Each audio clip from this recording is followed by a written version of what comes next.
რატომ ხდება ისე, რომ სხვისი შრომა საქართველოში არ არის დაფასებული? ახლა მოგიყვებით ერთ ისტორიას და თქვენს გამოთქვეთ თქვენი აზრი კომენტარებში აუცილებლად. ესე იგი,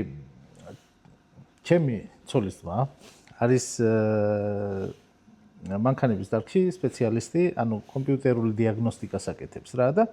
მივიდა ერთ-ერთი მომხმარებელი მაგასთან, ესე იგი Toyota RAV4 ქონდა და უთხრა რომ პრობლემა აქვს, ხო? ესე იგი 360 გრადუსის კამერის ჩვენება არ არისო. მე ვიყავიო ბათუმშიო, კერძოდ ჩემი ცოლის ძმა ქობულეთშია. ბათუმში ვიყავიო იქო რუს სპეციალისტებთან და იმათმა მითხრეს რომ რაღაც მონიტორია მოსახსნელიო და მონიტორში რაღაცაა ჩამწყდარიო და იმის გაკეთებაა და მოკლედ უთხრეს ფასი 600 ლარი.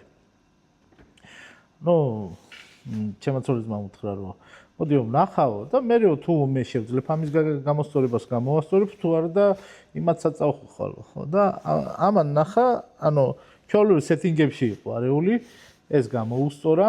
რაღაც სეტინგებში იყო არეული ამან გამოუსწორა ის დაჯდა მანქანაში და წავიდა წასვლას აპირებდა სანამ წავიდა და ეს ეუბნება რომ დიაგნოზის დასვისა და შესწორებისა 20 ლარი გადაიხადეთ ანუ 600 ლარის ნაცვლად 20 ლარიო და ამ მომხმარებელმა შენ ხო არაფერი არ გაგიკეთებია ისეთიო არც კომპიუტერი შეგიერთებია არაფერიო და რაში უნდა გადავიხადო და წავიდა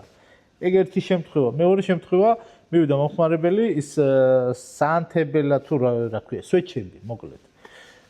სვეჩები აქვს ამას თვითონ იწევს ხოლმე მაღალი ხარისხის და მივიდა გამოუცვალა ანუ კლიენტი მივიდა გამოუცვალა ხო და წავიდა მეორე დღეს მოვიდა და ეუბნება რომ მე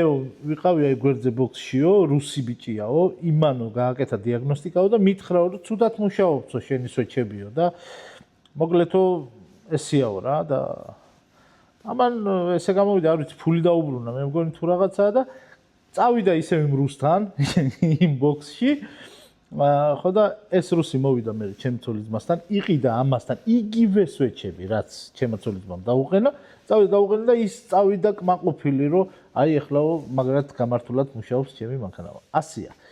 ქართულს არაფასებენ ამ ბოლო დროს მაგრამ უცხოელმა თუ მოატყუა იმ ტყუილს უჯერებენ ეხლა თქვენ კი აუცილებლად დაწერეთ კომენტარებში რას ფიქრობთ ამაზე